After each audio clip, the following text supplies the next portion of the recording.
मृत्यूनंतर आपण मृत व्यक्तीच्या तोंडात तुळशी आणि गंगाजल का ठेवतो? नमस्कार मित्रमैत्रिणींनो. एके दिवशी नारद मुनी नारायण नारायण जप करत वैकुंठात येतात.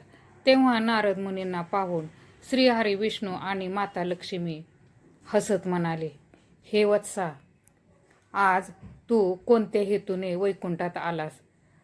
तेव्हा देवर्षी नारदांनी श्रीहरी विष्णू आणि माता लक्ष्मीला नमस्कार करताना म्हटले, हे भगवंता, माझ्या मनात शंका आहे, कृपया मला मार्गदर्शन करा. तेव्हा श्रीहरी म्हणाले, हे नारद, तुझी शंका काय आहे? कृपया मला सांगा. आम्हाला तुमच्या शंकांचे निरसन करण्यात आनंद होईल. तेव्हा नारद मुनी म्हणतात, हे भगवंता, जेव्हा माणसाला मृत्यूनंतर तुळशीच्या पानाचे पाणी तोंडात टाकतात आणि तुळशीचे पान तोंडात ठेवतात, तसेच तुळशीच्या रोपाला रोज पाणी दिल्याने काय होते आणि त्या व्यक्तीला काय फळ मिळते? तेव्हा श्रीहरी म्हणतात, हे नारद, तू विचारलेले प्रश्न सर्व मानवजातीच्या कल्याणासाठी अतिशय योग्य आहे. ज्याला तुळशीच्या पानाचे पाणी मिळते ते भाग्यवान होते. त्याची सर्व पापे माफ होतात आणि त्याला मोक्ष प्राप्त होतो.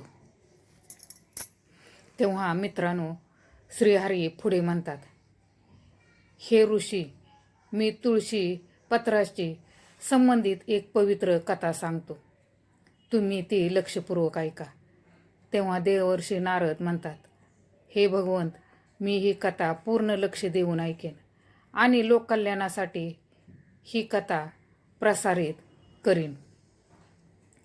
मित्रांनो, कथा सुरू करताना श्रीहरी म्हणतात,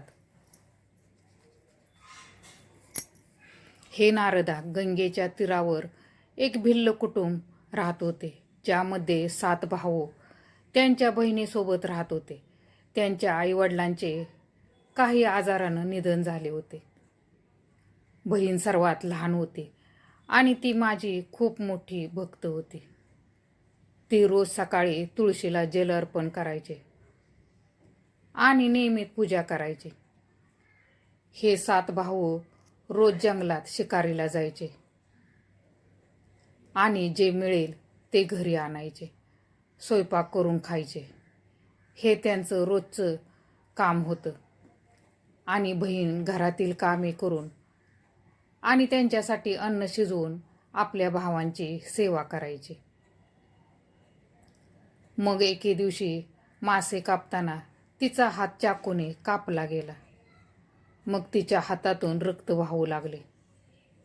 म्हणून जेव्हा तिने भिंतीवरून रक्त पुसण्याचा प्रयत्न केला, तेव्हा तिला वाटले की आपल्या भावांना जर सांगितले तर त्यांना वाईट वाटेल. जरी तिने हे रक्त कपड्याने पुसले तरी ते त्यांच्या नजरेतून सुटू शकणार नाही. म्हणून तिने ते रक्त माशांच्या करीमध्ये मिसळले आणि तिच्या भावांनी रात्री ती भाजी खाल्ल्यावर बोटे चाटत राहिले. त्यांना ती भाजी खूप आवडली. मग मोठ्या भावाने आपल्या बहिणीला विचारले की आज जेवणात काय टाकले आहे, की आज भाजी इतकी स्वादिष्ट झाली होती. पण बहिणीने काहीही सांगितले नाही. दुसऱ्या दिवशी जेवणाची चव पूर्वीसारखीच झाली. तेव्हा मोठ्या भावाने बहिणीला शपथ दिली की तिने जेवणात काय मिसळले होते. तेव्हा बहिणीने त्याला तिच्या हातातील रक्ताबद्दल सांगितले. तेव्हा श्रीहरी म्हणतात, हे नारद, मोठ्या भावाच्या मनात एक वाईट विचार आला की आपण आपल्या बहिणीलाच मारून का खाऊ नये, कारण तिच्या काही रक्ताचे थेंब स्वादिष्ट होते, तर तिचे मांस किती स्वादिष्ट आणि मऊ असेल. मग दुसऱ्या दिवशी मोठा भाऊ आपली कुटील योजना सर्व भावांना सांगतो आणि धाकटा भाऊ सोडून सर्व भाऊ सहमत होतात. त्यानंतर मोठा भाऊ आपल्या बहिणीच्या हत्येचा कट रचतो तेव्हा श्रीहरी म्हणतात, हे नारदा, दुसऱ्या दिवशी सर्वजण आपल्या बहिणीचे लग्न लावण्यासाठी दुसऱ्या गावी जाण्यास सांगतात. मग ते सर्वजण तिला एका छोट्या गुहेत घेऊन जातात. तिला बांधतात आणि तिच्यावर बाणांनी हल्ला करू लागतात. तेव्हा त्या बहिणीने मनातल्या मनात देवाची प्रार्थना केली आणि म्हणाले, हे परमेश्वरा, आता माझे रक्षण करा. मग एक चमत्कार घडतो. मोठा भाऊ तिच्यावर बाण सोडतो, पण लक्ष चुकतो. त्याचा पुन्हा पुन्हा लक्ष चुकतो. मग नंतर एक एक भाऊ करून बाण सोडतात, तरी त्या सर्वाचे लक्ष चुकते. शेवटी सर्वात धाकटा भाऊ त्याला मानेवर गोळीबार करण्यास सांगतात, परंतु तो नकार देतो. मग सर्व भावांनी त्याला जीवे मारण्याची धमकी दिली. मग स्वतः बहिणीने श्रीहरी विष्णूला विनंती केली आणि म्हणाली, हे प्रभू, कृपया आता माझ्या धाकट्या भावाचे रक्षण करा आणि माझा जीव घ्या. असे म्हणताच धाकट्या भावाचा बाण बहिणीच्या छातीला लागतो. त्यानंतर सहाही भावाने आपल्या बहिणीला कापून तिच्या मांसाचे अन्न शिजवले आणि ते आपापसात वाटून खाल्ले. आणि शेवटी धाकट्या भावाला खायला तो खूप दुःखी होतो आणि मनात खूप रडतो आणि त्याने माशाचा तुकडा आपल्या कपड्यात लपवला होता आणि त्याने तो मासा आपल्या जेवणात मिसळला आणि खाल्ला. जेवताना तो आपल्या भांड्याखाली एक छोटा खड्डा खणतो आणि त्यात बहिणीच्या डोक्याचे, हाताचे, पायाचे तुकडे टाकतो आणि मग ते तिथून निघून जातात. तेव्हा श्रीहरी म्हणतात, हे नारद, दुसऱ्या दिवशी धाकटा भाऊ त्याच ठिकाणी येतो आणि आपल्या बहिणीच्या स्मरणार्थ बांबूचे झाड लावतो आणि त्याला रोज पाणी घालतो. त्याचप्रमाणे काही दिवसांनी एक साधू लघुशंका करण्यासाठी त्या बांबूजवळ गेल्यावर तेथून आवाज येतो, हे साधू महाराज, तुम्ही या ठिकाणी स्वच्छ करू नका. मग तो साधू आश्चर्याने पाहत राहतो. मग त्या बांबूचा एक तुकडा तो कापतो आणि त्याच्याकडे ठेवतो आणि त्यातून एक बासरी बनवतो. जेव्हा ते संत बासरी वाजवत असे तेव्हा त्यातून एका स्त्रीचा सुमधुर गायन आवाज यायचा. तीच बासरी वाजवून तो तपस्वी आपला उदरनिर्वाह करू लागला. काही वेळाने ती बासरी वाजवणारा व्यक्ती त्याच मोठ्या भावाच्या घरी गेला. ती बासरी म्हणू लागली की या दुष्टाने माझा खून केला आहे. हे ऐकून मोठा भाऊ घरातून धावत बाहेर आला आणि त्याने साधूचा पाठलाग केला, त्याच्या दारातून पळ काढला. मग पुढे श्रीहरी म्हणतात, हे नारद, त्याच प्रकारे संत त्या 6 भावांच्या दारात जातात. ते सर्व संतांना तेथून हाकलून देतात. तेव्हा ऋषींना हे काही प्रमाणात समजले. ज्या स्त्रीचा आत्मा या बासरीत वास करतो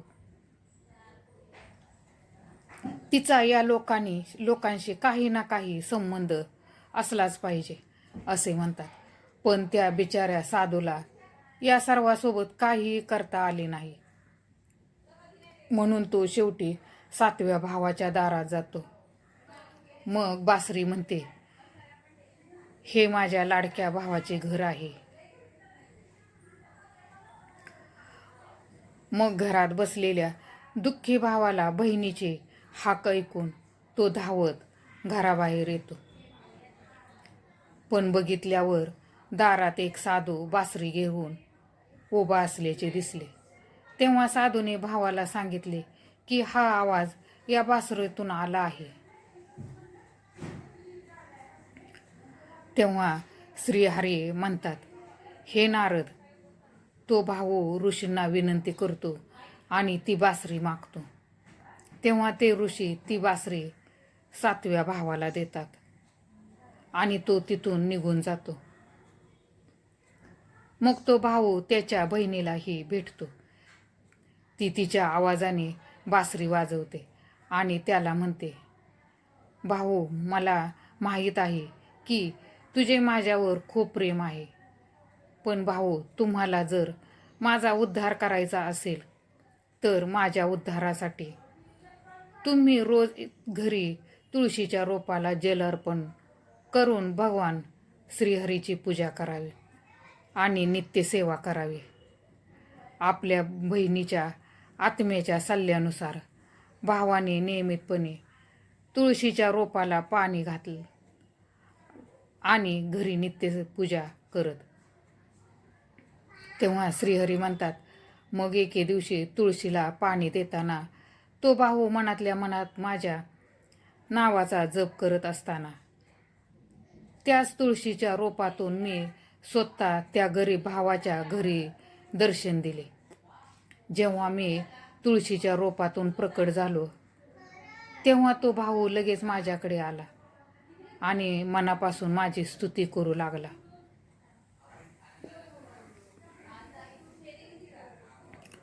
मग श्रीहरी म्हणतात, हे नारद, मग मी त्या भावाला तुळशीच्या पानाचे पाणी त्या बासरीत घालावयास सांगितले आणि माझे नाव घेत तिने त्या बासरीत तुळशीच्या पानाने पाणी ओतले आणि माझ्या आशीर्वादाने त्या बाईचा पुनर्जन्म झाला आणि ती स्वतः त्या बासरीतून बाहेर आली.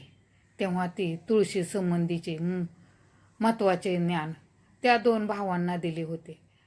आता तुम्हीही ते ज्ञान लक्षपूर्वक ऐका. तुळशीला माझी पत्नी लक्ष्मीचे रूप मानले जाते. दररोज तुळशीला जल अर्पण केल्याने जीवनातील सर्व समस्या दूर होतात आणि सुख शांती मिळून आर्थिक लाभ होतो. तुळशीला जल अर्पण करण्याची योग्य वेळ सूर्योदयापासून 2 ते 3 तासानंतर आहे. तुळशीला नेहमी संतुलित प्रमाणात पाणी अर्पण करावे. रविवारी तुळशीच्या रोपाला पाणी अर्पण करू नये आणि संध्याकाळी म्हणजे सूर्यास्तानंतर तुळशीला दिवा लावू नये.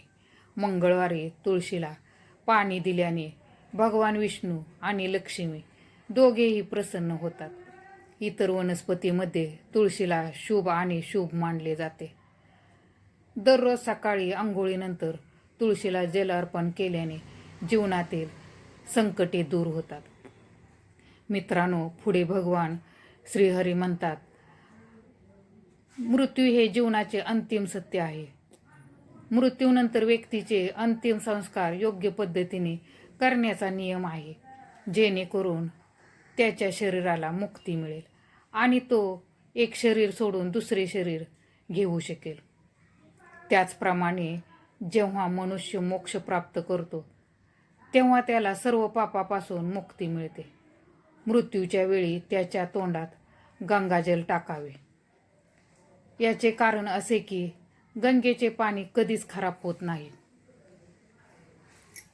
आता फक्त काही थेंब मृत्यूनंतर माणसासाठी मोक्षाचे दरवाजे उघडतील. मृत्यूसमयी माणसाच्या तोंडात गंगाजल टाकल्याने अनेक शारीरिक त्रासापासून मुक्ती मिळते आणि सहज मृत्यू होतो. मृत्यूसमयी तुळशीची पाने तोंडात ठेवली तर मरण पावलेल्या व्यक्तीचा आत्मा देवाकडे जातो आणि भगवान विष्णूंचा आशीर्वाद प्राप्त होतो आणि सांसारिक आसक्तीपासून मुक्ती मिळते. इतकेच नव्हे तर शरीराचे सर्व त्रास दूर होतात आणि आत्मा सर्व बंधनातून मुक्त होतो. तुळशीच्या नावाने यमलोकात त्रास देणारे राक्षस शांत होतात आणि यमाचा मार्ग सुखकर होऊन मोक्षप्राप्ती होते. म्हणूनच मोक्षप्राप्तीसाठी मृत्यूसमयी गंगाजल आणि तुळशीचे सेवन केले जाते. तर मित्रमैत्रिणींनो, ही कथा आणि माहिती नक्कीच तुम्हाला आवडली असेल तर चॅनेलला लाईक, शेअर आणि सबस्क्राईब जरूर करा. धन्यवाद.